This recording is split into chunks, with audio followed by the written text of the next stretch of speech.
We will need to add more frequency of the air traffic, especially in Mombasa. And we keep on telling the government if they can license the charters to come to the level we had before the COVID, that will increase the tourists in Mombasa and of course to the game parks.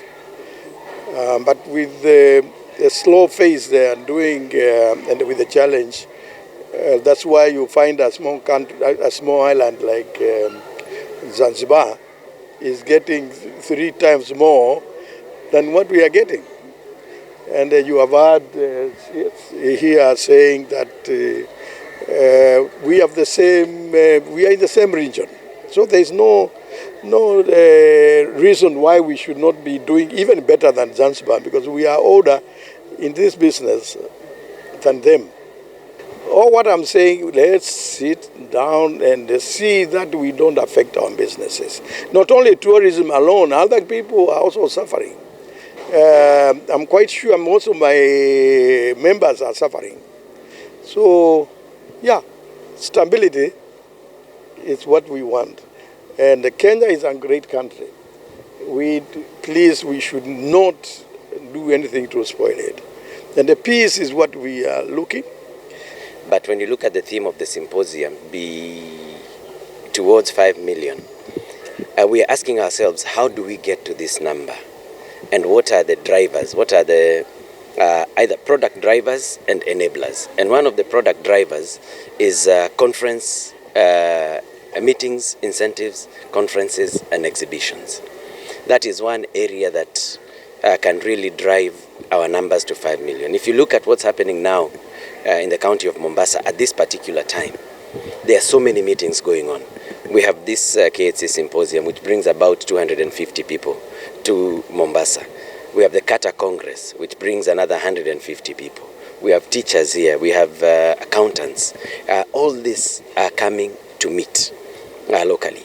What we need to do is now encourage international meetings to come into Nairobi. And we have KAHC, which has been the traditional host of meetings. But what we are saying to government, give us another convention center, because a convention center is the responsibility lies on government. We can do private-public partnerships, and we have a very big space at Bomas of Kenya where we can put up a proper convention center, put out the infrastructure to get there in and out, and then have people meet in Nairobi. But as chairman says, we need peace in Nairobi. Any life lost is too much. Whether that life is of a young person, whether it's of a policeman, whether it's of a guarding property, whether it's a journalist, because we've seen journalists being attacked, it is just too much. It is time to put a stop. We've seen last year we achieved 2.5 million. And I'm saying we want to achieve 2.5 million, 2027. To us as a county and as a nation, I think this thing can be achieved within 2 years period. 2026 it's possible to achieve this 5 million. You've seen Kenya has been ranked number 6, Morocco heading around 17 million. We've seen South Africa, they're around 8.6 million. So what's the difference between South Africa and Kenya? You've seen Zanzibar, 2024, they are able to achieve around 800,000. Out of that one, 74% was an international tourist. So just like the other speakers, the government knows where the problem is, and that's why in these symposiums we need to speak out. We are saying we want it's towards 5 million, but what strategy do we have? One, Mombasa has the same demographic and culture like Zanzibar. Why is it Zanzibar can achieve 800,000, and 74% of that comes directly from Europe? Kenya, we are able to achieve 2.5 million. 40% of it comes from Africa, 23% from Europe. You see those similarities. And this is where now we come.